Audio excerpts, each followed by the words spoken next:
And welcome to New Jersey Politics with Laura Jones. I am Laura Jones, and we're so glad to have you here.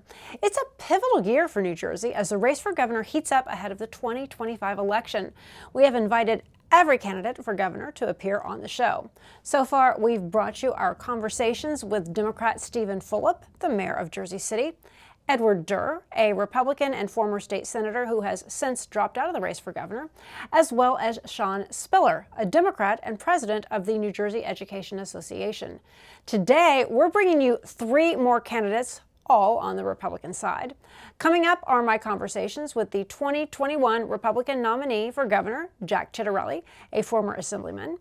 Also, former Englewood Cliffs Mayor Mario Kranjac, also a Republican. First up, Bill Spadea. This Republican was the host of the morning show for New Jersey 101.5. Let's take a look. Bill Spadea is joining me in the studio, a Republican candidate for governor. Welcome. Good to see you face to face. Great to see you, Laura. Thanks for having me in. Well, I got to tell you, so many years. I'm driving into work. I'm listening to you on the radio. You spent, more than a decade hosting New Jersey 101.5, listening to people, listening to potential voters. What made you go from listening, engaging people, to running for governor? It was a great journey through television, radio, and I say this often in speeches that when I'm in front of people, I would tell them that over 10 years, I would hear all the problems going on in Jersey. And, you get to a point where people started asking me, well, what can we do to fix them? And every time there was a big misstep by government, which was on a weekly basis, daily, that our ratings would go up because people would be able to call and vent, and they felt like, okay, they knew that I understood, that I'm a real Jersey guy, that I work like everybody else to pay the bills and get through and try to navigate through all this onerous, the regulation and everything else. I've started a small business in the state, worked in corporate, and I managed millions of dollars and thousands of people before I got into broadcast. And you start to learn really how government is working against you. So 10 years I'm hearing all of this, but it's everything. It's from the potholes to the fact that people don't feel safe, at least in the last 4 years, in their homes, in their neighborhoods, or last 7 years since Murphy's been in office. And then it got to a point where about 3 or 4 years ago, people started asking me, hey, have you ever thought about running? And, I had been in politics a long time ago, 20 plus years ago, but and I had not thought of it. But then we launched something called the Common Sense Club. And the Common Sense Club took off, more than 150,000 members. And we started raising money. And my wife, Jody, and I started knocking on doors with people. And I thought, well, the way to take what I've heard on the radio and help is to get involved in local races. So school board, mayor, council. And then it got to a point where the Republicans really blew it in 2021. And, my thought was, okay, who's out there on the horizon in 2025? Got to a point where there wasn't anybody that really, in my opinion, was qualified to take on the Democrats, beat a very well-funded Democratic machine, and actually restore common sense to New Jersey. So a lot of it was listener-driven, people asking me. Well, I'll talk about, your competition and what sets you apart. But first, I want to talk about some of the issues that are percolating out there. Immigration, cost of living, safety, security, New Jersey transit. Can you talk a little bit about your policies, what exactly you see as your top priorities? Well, it goes really into buckets. You said it. I mean, it is safety. Safety is paramount because people don't feel safe in their neighborhoods as they did just going back 5-10 years. Part of that is illegal immigration, no question about it. Part of it is that you've got a rash of car thefts, and the percentage of home invasions going with those car thefts is going up. We have a bail reform system that is an utter failure. I mean, we've got between 8 and 9 out of 10 perpetrators being released that same day. So our number one priority is public safety. I'm going to end the sanctuary state on day one. That means repealing the 2018 sanctuary state executive order. We're going to repeal the 2019 immigrant trust directive and declare a public safety state of emergency to suspend bail reform so we can start holding these perps behind bars.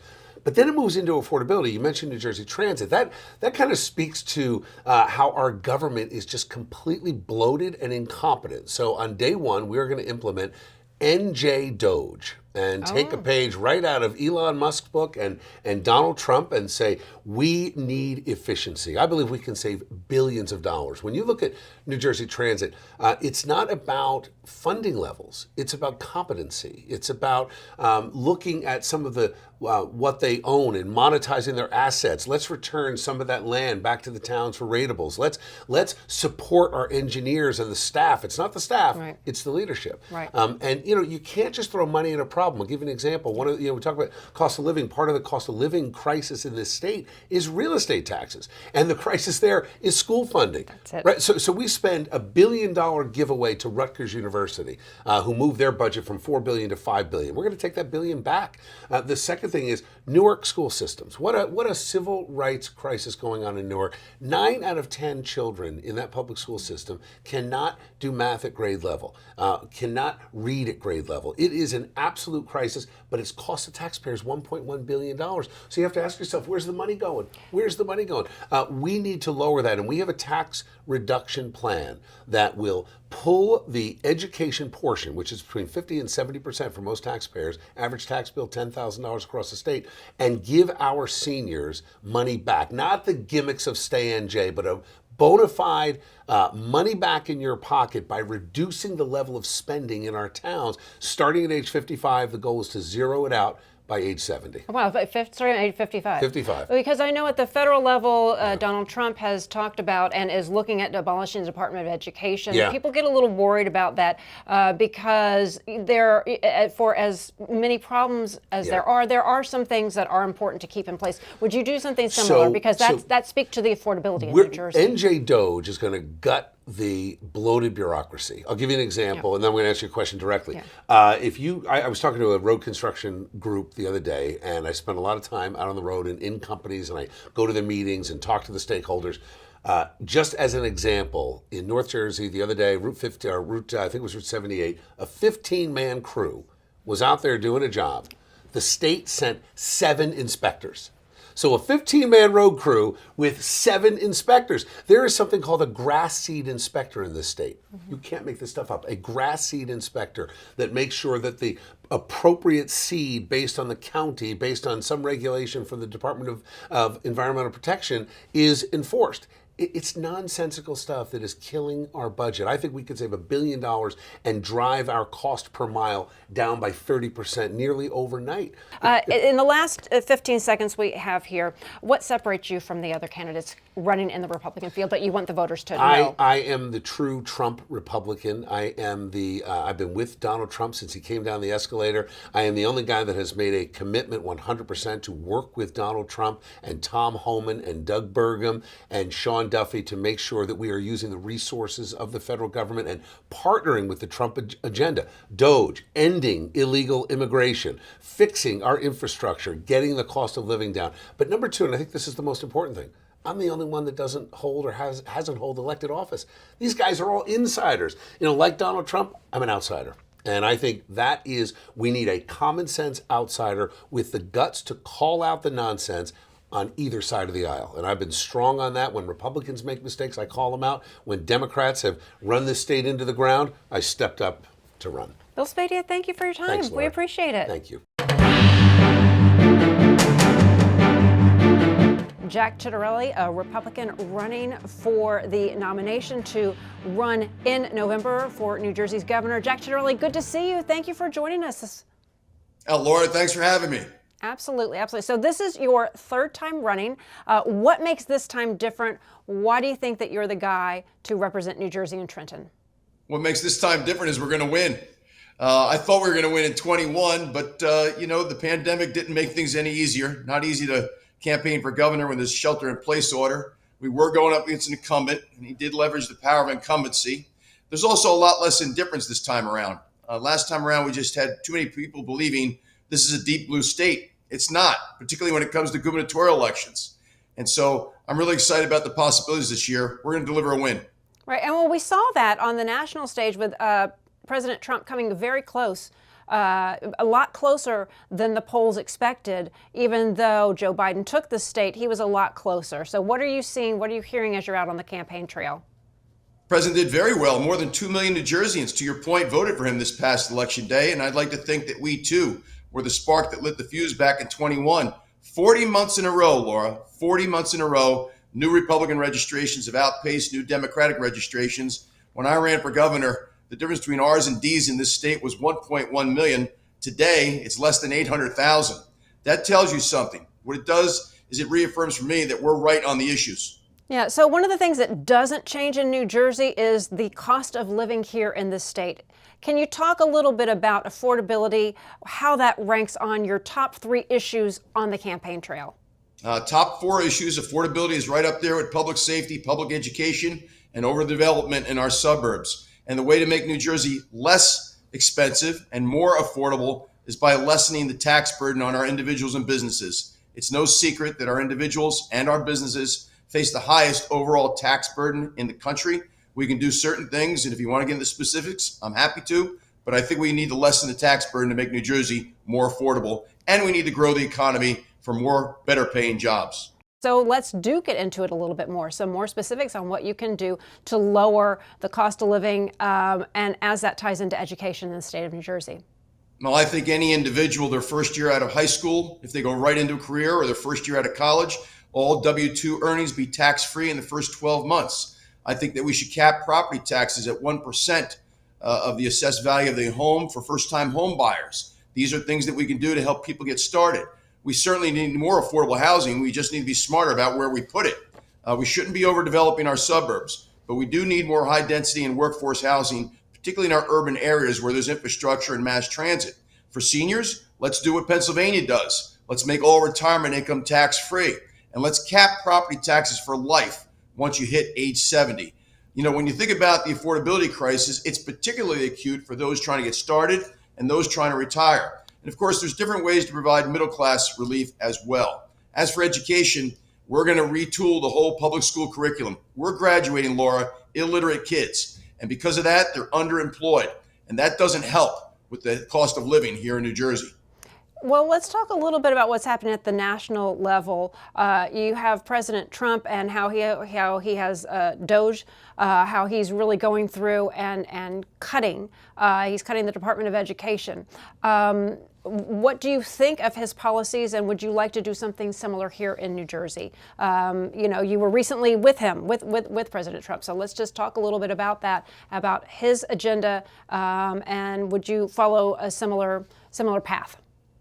We had a great conversation last Friday night at Trump National up in Bedminster. I thanked him for all that he's doing, particularly to make the country safe again. I also thanked him for policies specific to New Jersey. He's put a temporary halt on the wind farms. What he has started, I will finish. There's no wind farms off our Jersey shore when I'm governor. And the second thing he's done is gone after New York Democrats for the congestion pricing plan, which I think is a terrible money grab. They shouldn't be fixing their subway system on the backs of New Jerseyans that stimulate their economy already. So, but getting back to education, we're going to retool the curriculum. We're getting back to teaching critical life skills and providing more vocational training opportunities with an age-appropriate curriculum. And that starts on day one when I call for the resignation of all those that sit on the State Board of Education that have made a lot of changes to the public school curriculum that I don't think serve families well, don't respect the rights of parents, and certainly don't focus on critical life skills. Would you seek to abolish New Jersey's Department of Education? How would that play out? At the end of the day, what matters most is whether or not parents are doing their job, whether or not the teacher is doing what they're supposed to be doing in the classroom, and whether or not that student is working hard. So I don't need, 5,000 people at a federal Department of Education, nor do I need a couple thousand people, for example, at a state Department of Education. I need 2 or 3 dozen people to tell me what aptitude should be. What is the standard for academic excellence at every grade level when it comes to things like reading, writing, and math? And let's leave things up to the local school board to make sure it's a quality education. I mean, I'm a mother of 3 special needs. Now they're getting young adults. So I understand the frustration at the public school level. And a lot of times it seems that the teachers aren't able to do their jobs. They have so many layers of bureaucracy, things they are allowed to say that they're not allowed to say. Then they'll come up with a beautiful IEP or 504, but has no teeth to it because they're not trained or they don't have the resources. What can you realistically do? Because you've got to get through the New Jersey Education Association Association, the teachers union. That's very powerful. It's supposed to protect teachers, but a lot of people say, well, it really doesn't. And that is a bear to take on. That's something that Chris Christie tried to go after when he was governor. So can you talk a little bit about that and really letting teachers do their job? Because do you really need all of these things? Sometimes it's just more common sense and getting back to basics. But it's very difficult. It's easy. It sounds like it should be easy, but it's not. So, Laura, you, like I, talk to people on the front lines. And when you talk to teachers, they'll talk about all the bureaucracy. When you talk to school principals and superintendents, they'll tell you about how their hands are tied. I think what we should do in Trenton is just issue the standards for academic excellence. And then it's up to the school district to decide what curriculum that they're going to use to best achieve those standards. And by the way, if a child is not at grade level for reading, writing, and math, they need to be kept behind until they are. We shouldn't be advancing students that aren't on grade level for reading, writing, and math. Now, in the recent national report cards, New Jersey went from 2 to 12. Louisiana went from 48 to 32 because they put in place a high impact curriculum. And as we wrap up this segment, what is it that you want voters to know about you? You have to win a Republican primary in order to compete in the general election. What is it that you want the voters to know most about you? Laura, governors on both sides of the aisle over the past 40 years in New Jersey have used this position as a stepping stone to get to Washington. So here's what I want people to know. I don't want to run for Congress. I've been asked. The answer's always been no, always will be no. I've been asked to run for Senate. The answer's been no and always will be no. I don't want to be president. I don't want to write a book. I just want to fix the state we all love. I believe leadership matters, and I believe my leadership can fix the state of New Jersey. When this is all over, I'm going to the beach in Surf City. Jack Ciattarelli, Republican candidate for governor, thank you so much for taking the time to talk to us. We really appreciate your time. Laura, thank you. Mario Kranjac, a Republican candidate for the nomination for governor in the state of New Jersey. Thank you for coming on to talk to us. It's nice to see you. Thank you for having me. So a lot of people, this might be the first time that they are hearing from you. Tell us a little bit about who you are and why you decided to run for governor. Thank you. So I'm the first Republican mayor of Englewood Cliffs in 42 years, and I self-imposed a 2-term limit, which I honored. So I ended my term at the end of 2023. And at the end of this past January, I saw through a poll that 47% of New Jersey Republican primary voters were still undecided. And that's after one of the candidates has been running for 9 years, spending millions of dollars. Another one's been running for over a year, spending lots of money. A third guy who's in the Senate is a never Trumper. I'm a forever Trumper. I was always a Trumper in term 1 and term 2 as well right now. So speaking with some of the Trump team, the digital team and others, including former Speaker of the House Newt Gingrich, decided that this is the time to run for governor, to do what we did in Englewood Cliffs, which is eliminate fraud, waste, abuse, corruption, keep critical race theory out of our schools, keep DEI and social emotional learning out of our schools, and pornography as well. We cut our taxes every year without cutting services. So we jumped in about 6 weeks ago or 5 weeks ago, and Speaker Gingrich endorsed me.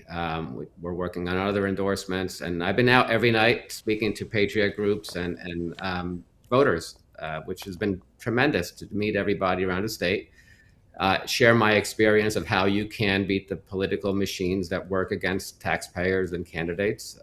As I mentioned, I beat a Democrat machine here in Englewood Cliffs that had a hold on the town for 42 years. And I'm the only candidate who could actually do that, who did that, and is capable of actually doing what we're all saying we're going to do, because I already did it. And I tell voters to ask themselves, who's actually going to do what they say they're going to do? I'm not beholden to anyone. I'm not beholden to county chairmen. I'm a movement. We've always been about being a movement. People get behind us because we want the same things for our families and for our state. So let's talk a little bit about what you stand for, your issues. What are the three, or tell me what your issues are. I always like to ask, what are your 3 priorities if you're elected, if you win this primary? What are your top issues that you're campaigning on? Because you are a little bit later, and you know that you got to be able to fundraise and get your name out there. Again, if people haven't heard from you, can you tell us a little bit about your platform?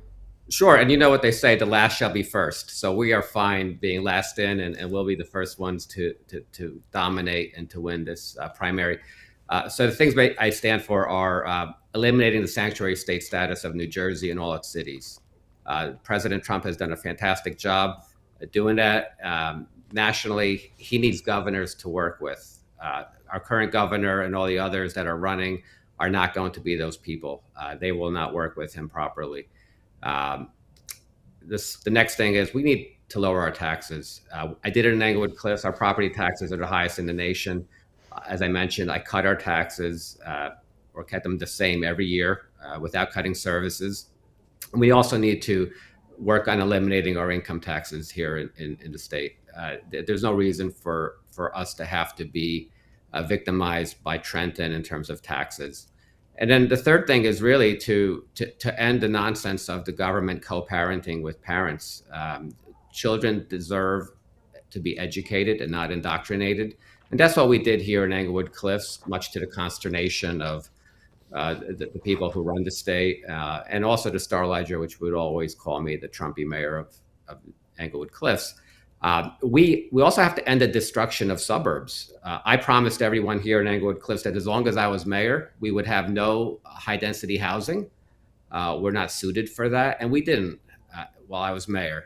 And sure, I got a lot of judges upset with me, but the judges who were upset with me, including Christine Farrington, they stepped outside of their role as judges and they became town planners and engineers. And it was all part of the social engineering that's taking place in this state. We have to end all that, go back to being a normal state where people just want to raise children, provide for their families, and have a nice lifestyle. Yeah, so the things that you're talking about certainly resonate, I'm sure, with voters. Cutting taxes, housing. There's so many court mandates talking about affordable housing units that must go into certain communities, and there are costs to it. So how do you realistically, it's one thing to say, hey, I want to cut taxes, I want to curb the affordability, and also, make sure that we are doing smart growth as opposed to, certain units that are putting an unfair burden on so many towns. How do you actually go about accomplishing that, though? So it's quite simple, actually, because when you talk about affordable housing in New Jersey, the legislators, the governor, and the judges, no one ever actually talks about the people who need housing. There are 12,000 unhoused people in New Jersey. There's 1,200 veterans who are unhoused. There's 99,000 people who are food insecure. The reason why you never hear about that is because it doesn't make money for anyone. So this is big. The whole affordable housing scam is just that. It's been a scam because it's just a moneymaker for politicians who get paid off by the builders who build these units to support their campaigns. And then they actually appoint the judges who keep the whole scam going by the jackboot of their judges. They actually crush towns like Englewood Cliffs. They would try to do that. They've done it all over New Jersey. It's all very arbitrary. They never actually give you a number that you have to attain. So it's been a big scam. What I want to do is house anyone who needs housing, provide food security to people, but not create money-making opportunities for politicians and their friends. That's done. And we did that by basically cutting the funding for all those programs. The Fair Share Housing Council gets a seat at every table, every litigation in this state regarding affordable housing. They have more rights than you and I have. They just show up and they have standing in cases where they shouldn't. In order to win a general, you need Republicans to come together. So another person coming into the race, are you concerned that could actually hurt any of the other candidates, hurt your own candidacy? Well, I do want to hurt them. They shouldn't be the primary winners. I should be that winner. I was a forever Trumper. I always aligned with his policies, and I did it at my level as a mayor. Bill Spadea's got on his, you can look on the internet. He's got the 3 reasons why Trump was a failure. He put that out there. Jack called Trump a charlatan. Bramnick says he's a never Trumper, and he actually said that if Trump won the presidency, he would have dropped out. So you have 3 people who are not fixed in their values or fixed in their beliefs. They're very fluid, which is not what New Jersey voters need or want. Thank you so much for taking the time to talk to us. We appreciate it. Thanks very much. Coming up on a future show, we will have Democrats Steve Sweeney and Josh Gottheimer. But that's going to do it for today. I'm Laura Jones. Thanks so much for watching New Jersey Politics. We look forward to seeing you back here next time.